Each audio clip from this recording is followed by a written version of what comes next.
বৈশিষ্ট্য অর্থাৎ পাতার মূল গঠন দিয়ে শুরু করা যাক, কি বলেন? হ্যাঁ, অবশ্যই। তালিকার শুরুতেই দুটো প্রধান ভাগের কথা বলা হয়েছে, সরল পাতা আর যৌগিক পাতা। সরল পাতার উদাহরণ তো খুব চেনা, আম, জাম, জবা। নাম শুনেই বোঝা যাচ্ছে এর গঠনটা বেশ সোজাসাপটা, মানে একটা বোটার মাথায় একটাই চাপটা অংশ। হ্যাঁ, পত্রফলক। তবে এই সরল শব্দটা কিন্তু আমাদের একটু বিভ্রান্ত করতে পারে। সরল মানে কিন্তু গঠনগতভাবে দুর্বল নয়। আচ্ছা। এর আসল বৈশিষ্ট্য হল এর পত্রফলকটি অখণ্ডিত, মানে পাতার কিনারা যতই খাঁজ কাটা হোক না কেন, সেই খাঁজ কখনো মাঝখানের প্রধান শিরা পর্যন্ত পৌঁছায় না। ও আচ্ছা। আর এই অখণ্ড গঠনটা সালোক সংশ্লেষের জন্য একটা বিশাল পৃষ্ঠতল বা সারফেস এরিয়া দেয়, যা আম বা কাঁঠালের মতো বড় গাছের জন্য খুব জরুরি। তার মানে বড় পাতা মানেই বেশি শক্তি উৎপাদন। বেশ। কিন্তু এরপরই আসছে যৌগিক পাতা, গোলাপ, তেঁতুল, কৃষ্ণচূড়া। এখানে তো একটা বোটার ওপর অনেকগুলো ছোট ছোট পাতা সাজানো থাকে। হ্যাঁ, পত্রক বা লিফলেট। তাহলে কি এরা শক্তি উৎপাদনে পিছিয়ে পড়ে, নাকি এর পেছনে অন্য কোনো উদ্দেশ্য আছে? চমৎকার প্রশ্ন। এখানেই তো বিবর্তনের আসল কৌশলটা লুকিয়ে আছে। দেখুন, যৌগিক পাতায় পত্রফলকটা সম্পূর্ণভাবে ভেঙে গিয়ে ছোট ছোট পত্রকে পরিণত হয়। এর অনেকগুলো সুবিধা আছে। যেমন?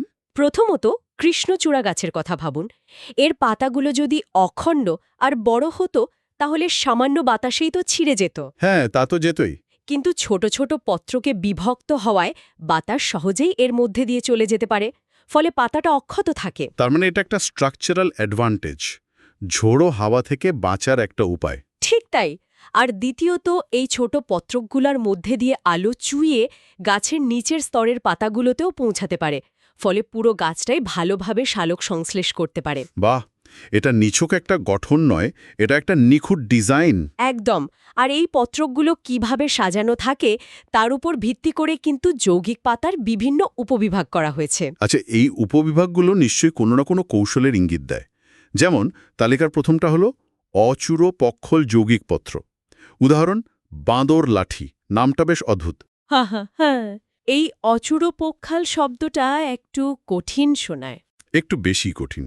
এটাকে আমরা জোর পক্ষাল বললেও বুঝতে সুবিধে হয়। ভাবুন, একটা রাস্তার দুপাশে সমান সংখ্যক বাড়ি আছে, কিন্তু রাস্তার একেবারে শেষে কোনো বাড়ি নেই। আচ্ছা। এখানেও ঠিক তাই হয়। পাতার যে কেন্দ্রীয় ডানটা বা র্যাকেস, তার দুপাশে পত্রকগুলো জোড়ায় জোড়ায় থাকে এবং শেষে কোনো বিজোড় পত্রক থাকে না। তাই মোট পত্রকের সংখ্যা সবসময় জোড় হয়। বুঝেছি। আর এর ঠিক উল্টোটা তাহলে সচূড় পক্ষল যৌগিক পত্র, যার উদাহরণ গোলাপ বা নিম, মানে এখানে রাস্তার শেষে একটা বাড়ি থাকবে। একদম, শেষে একটি বিজোড় পত্রক। কিন্তু আমার প্রশ্ন হলো, এই একটা বাড়তি পাতার থাকা বা না থাকার কি বাস্তবে কোনো বড় প্রভাব আছে? এটা কি শুধু একটা পরিচিতি, নাকি এর কোনো কাজও আছে? এটা একটা গভীর পর্যবেক্ষণ। বেশিরভাগ ক্ষেত্রে চূড়ার এই একক পত্রকটি পাতার বৃদ্ধিকে নিয়ন্ত্রণ করে। এটা অনেকটা টার্মিনাল বর্ডের মতো কাজ করে। মানে? মানে পাতার বৃদ্ধি কখন থামবে তার সংকেত দেয়। তাই গোলাপের পাতার বিজোড় সংখ্যক পত্রক থাকাটা নিছকই একটা গণনা নয়, এটা তার বৃদ্ধির ধরনের একটা সূচক। দারুণ! তার মানে পাতার একেবারে ডগার গঠনটাও অর্থহীন নয়। কিন্তু এখানে তো শেষ নয়। তালিকা অনুযায়ী এরপর আসছে দ্বিপক্ষল যৌগিক পত্র, উদাহরণ কৃষ্ণচূড়া। এটা তো আরও জটিল লাগছে। হ্যাঁ, এখানে বিবর্তন এক ধাপ এগিয়ে গেছে। দ্বি মানে দুই। এক্ষেত্রে কেন্দ্রীয় ডাঁটা বা র্যাকিসটা নিজেই আবার শাখায় বিভক্ত হয়। ও আচ্ছা। আর সেই শাখাগুলোর উপর পত্রগুলো পালকের মতো সাজানো থাকে। ছোটবেলায় লজ্জাবতী পাতা নিয়ে খেলার কথা মনে আছে? হ্যাঁ হ্যাঁ, অবশ্যই। আঙুল ছোঁয়ালেই গুটিয়ে যেত। ওটাও কিন্তু দ্বিপক্ষল যৌগিক পাতার একটা অসাধারণ উদাহরণ। ওর ওই জটিল গঠনটাই ওকে এত সংবেদনশীল হতে সাহায্য করে। আর তালিকার শেষে আছে ত্রিপক্ষল যৌগিক পত্র, উদাহরণ সজিনা। নাম শুনেই মনে হচ্ছে এটা জটিলতার সর্বোচ্চ স্তর। ঠিক ধরেছেন।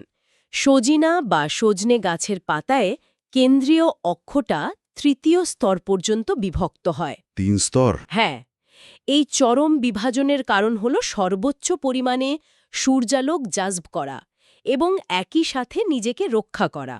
প্রতিটি ছোট পত্রক নিজের মতো করে সূর্যের দিকে ঘুরতে পারে, যা একটা অখণ্ড বড় পাতার পক্ষে সম্ভব নয়।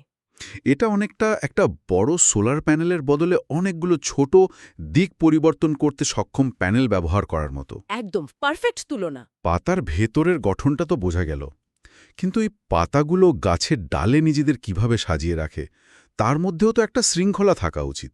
মানে শুধু পাতার গঠনই নয়, গাছের ডালে তার অবস্থানটাও টিকে থাকার কৌশলের অংশ। একদম। পাতার এই বিন্যাস বা পত্রবিন্যাস, ইংরেজিতে যাকে বলে ফিলোট্যাক্সি, এটাই ঠিক করে দেয় একটা গাছ কতটা দক্ষতার সাথে সূর্যালোক ব্যবহার করতে পারবে। এটা প্রকৃতির এক অসাধারণ জ্যামিতিক নকশা।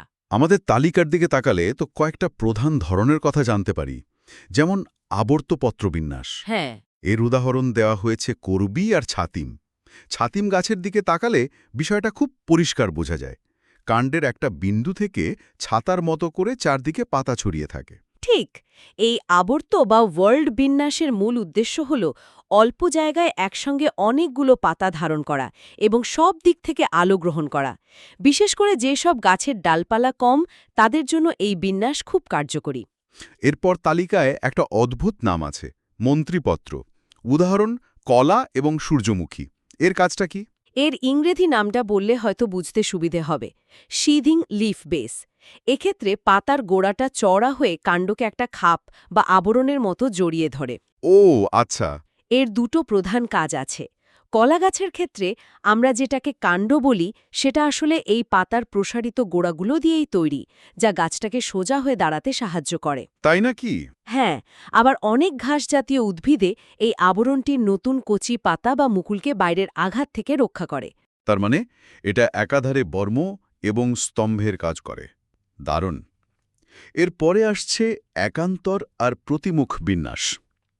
জবা বা বেগুনের পাতা হলো একান্তর, আর পেয়ারা বা তুলসীর পাতা হলো প্রতিমুখ। দুটোই খুব পরিচিত, কিন্তু এদের মধ্যে কোনটা বেশি কার্যকর? চমৎকার প্রশ্ন। দেখুন, দুটোই নিজ নিজ ক্ষেত্রে সেরা। একান্তর বা অল্টারনেট বিন্যাসে প্রতিটি পর্ব থেকে একটি করে পাতা সর্পিল আকারে বের হয়। এর ফলে ওপরের পাতা নিচের পাতাকে পুরোপুরি ঢেকে ফেলে না। হুম। গাণিতিকভাবে দেখলে পাতাগুলো এমন কোণে সাজানো থাকে, সাধারণত ১৩৭.৫ ডিগ্রি, যা গোল্ডেন অ্যাঙ্গেল নামে পরিচিত, যাতে সূর্যালোকের অপচয় সবচেয়ে কম হয়। আর প্রতিমুখ বা অপোজিট বিন্যাসে তো প্রতি পর্বে এক জোড়া পাতা একে অপরের বিপরীতে থাকে। তাহলে তো ওপরের জোড়াটা নিচের জোড়াটাকে ঢেকে দেওয়ার কথা। এখানেই প্রকৃতির বুদ্ধিমত্তার পরিচয়। আপনি যদি একটা পেয়ারা গাছের ডাল ভালো করে দেখেন, তাহলে বুঝবেন যে একজোড়া পাতা যদি উত্তর দক্ষিণে থাকে, আচ্ছা। তাহলে ঠিক তার ওপরের বা নিচের পর্বের জোড়াটি থাকবে পূর্ব পশ্চিমে, অর্থাৎ প্রতিটা স্তর আগের স্তরের সাথে ৯০ ডিগ্রি কোণ করে থাকে। ও, এই ব্যাপার। হ্যাঁ, এই বিন্যাসও নিশ্চিত করে যে সব পাতা যেন পর্যাপ্ত আলো পায়। তাই কোনোটাকে এককভাবে সেরা বলা যাবে না। গাছের সামগ্রিক গঠন আর পরিবেশের উপর নির্ভর করে কোনো একটি বিন্যাস বেশি কার্যকর হয়। তাহলে আমরা পাতার বাহ্যিক গঠন দেখলাম, ডালে তার সজ্জাও বুঝলাম। এবার পাতার ভেতরের দিকে নজর দেয়া যাক।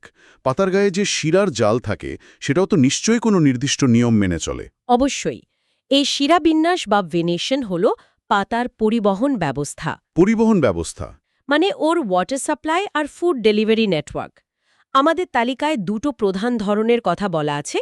প্রথমটি হল জালিকাকার শিরাবিন্যাস, যা আম, জাম বা কুমড়োর মতো দ্বিবীজপত্রী উদ্ভিদে দেখা যায়। নাম শুনেই বোঝা যাচ্ছে এখানে শিরা ও উপশিরাগুলো জালের মতো ছড়িয়ে থাকে। এই জালের মতো গঠনের কি শুধু জল পরিবহন ছাড়া অন্য কোনো কাজ আছে? হ্যাঁ, এর একটি গুরুত্বপূর্ণ কাঠামোগত ভূমিকা আছে। এই জালের মতো শিরাবিন্যাস পাতাকে একটা ফ্রেমের মতো ধরে রাখে, যা তাকে অনেক বেশি মজবুত করে। আচ্ছা, এই জন্যেই আম বা কাঁঠালের পাতাগুলো সহজে ছেঁড়া যায় না। ঠিক তাই। তাছাড়া যদি পাতার কোনো অংশ ক্ষতিগ্রস্ত হয়, এই জালের কারণে বাকি অংশে জল এবং খাদ্য সরবরাহ বজায় থাকে। এটা অনেকটা শহরের রাস্তার নেটওয়ার্কের মতো। একটা রাস্তা বন্ধ থাকলে অন্য রাস্তা দিয়ে ঠিকই গন্তব্যে পৌঁছানো যায়। চমৎকার তুলনা। তাহলে সমান্তরাল শিরাবিন্যাস, যা ধান, গম বা আখের মতো একবীজপত্রী উদ্ভিদে দেখা যায়, সেটা কি কাঠামোগতভাবে দুর্বল? তুলনামূলকভাবে হ্যাঁ, কিন্তু তাদের জন্য এটাই সবচেয়ে কার্যকর। ধান বা ঘাসের পাতা কেমন হয়? লম্বা আর সরু। হ্যাঁ। তাদের জন্য জালের মতো জটিল নেটওয়ার্ক তৈরি করাটা আসলে শক্তির অপচয়। এর বদলে গোড়া থেকে আগা পর্যন্ত সমান্তরালভাবে শিরাগুলো চলে যায়। এ কারণেই দেখবেন ধানের পাতা লম্বালম্বিভাবে খুব সহজে ছেঁড়া যায়। ঠিক ঠিক, কারণ শিরাগুলো সমান্তরাল, কিন্তু আম পাতা ওভাবে সহজে ছেঁড়া যায় না। একদম। প্রতিটি উদ্ভিদ তার প্রয়োজন অনুযায়ী সবচেয়ে শক্তি সাশ্রয়ী নকশাটি বেছে নিয়েছে।